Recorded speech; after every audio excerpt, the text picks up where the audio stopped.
Bom dia, pessoal, tudo bem? Então, estou aqui para dar as orientações da aula de hoje. Começamos por História.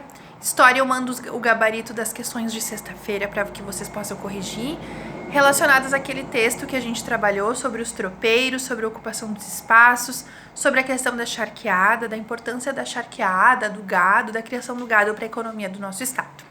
Seguimos então com matemática, onde eu envio a vocês a prática do MDC.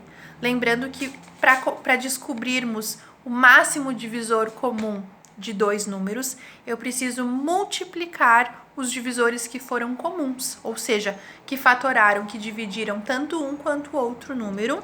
Tá tudo explicado no vídeo de ontem, certo? E na aula de português, lanço um conteúdo novo relacionado aos encontros vocálicos, encontros consonantais e os dígrafos, tá? Os encontros vocálicos, pessoal, nada mais é do que o encontro de duas ou mais vogais na mesma sílaba.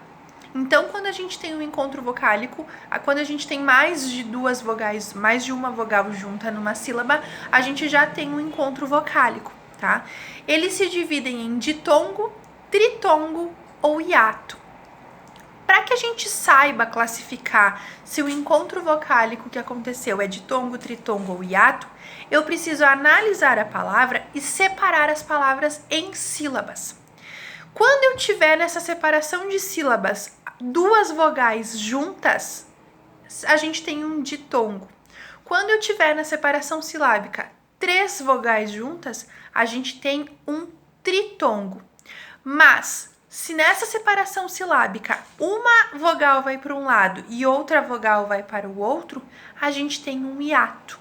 Então essa é a classificação dos encontros vocálicos. Ditongo, duas vogais na mesma sílaba. Tritongo, três vogais na mesma sílaba. Ou hiato, uma vogal de um lado e a outra do outro, certo? Encontro consonantal, como o próprio nome diz, é o encontro de duas consoantes. Mas a gente tem uma classificação que se assemelha ao encontro consonantal, que é o dígrafo. Qual que é a diferença entre eles, tá?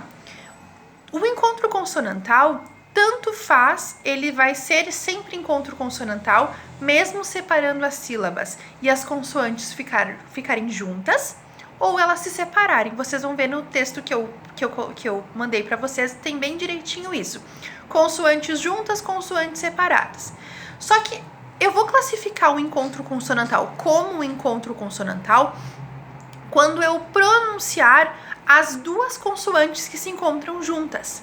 Por exemplo, trator. Se eu parar para analisar o encontro consonantal que tem ali, é o T e o R. Então, o tr. Eu pronuncio, ao falar trator, eu pronuncio o T e pronuncio o R. Ao contrário do dígrafo, que eu tenho um encontro consonantal, eu tenho um encontro de duas consoantes, porém, essas duas consoantes, elas emitem um som só. Por exemplo, churrasco, tá? Ali a gente tem dois encontros consonantais, o C e o H, porque juntos eles formam um som só, que é o sh, né? E os dois R's, que eu não tenho como pronunciar churrasco, eu falo uma coisa só, churrasco. Então, tanto o CH nesse exemplo que eu dei, quanto os dois R's são são dígrafos. Então, quando as duas consoantes se encontram e emitem um som só, a gente tem um dígrafo. Quando a gente tem duas consoantes se encontrando e a gente pronuncia tanto uma quanto a outra, nós temos o encontro consonantal. Tem exemplos no texto que eu mandei, mas qualquer coisa na vídeo eu retomo isso com vocês e vocês sabem que qualquer coisa eu tô aqui para o que vocês precisarem, tá? Um beijo!